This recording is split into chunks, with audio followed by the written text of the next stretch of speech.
আওয়াজ করে পড়েন, ইন্না আ'তাইনাকাল কাউসার ফাসাল্লি লিরাব্বিকা ওয়ানহার ইন্না শানিয়াকা হুয়াল।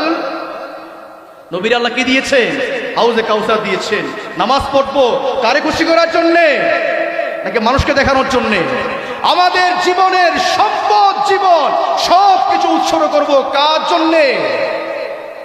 আর যারা উৎসর্গ করবে না, নবীকে অ্যাভয়েড করবে, তারা সবাই কি লেস কাটা, সবাই কি আবু লাহাব, আবু জেহেল, উতবা, শাইবা, এরা হচ্ছে তাদের উত্তর। সে কথা ঠিক কিনা?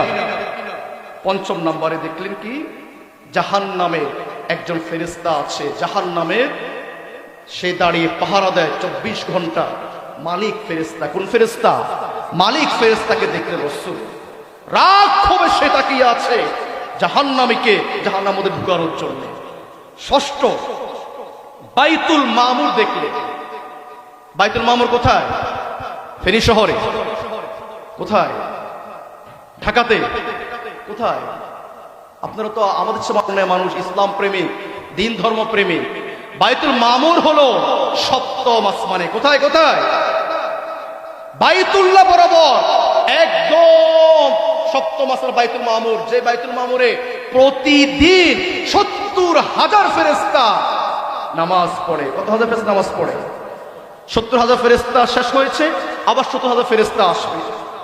বাইতুল মামুর দেখেছেন কে? মেরাজে গিয়ে মুহাম্মদ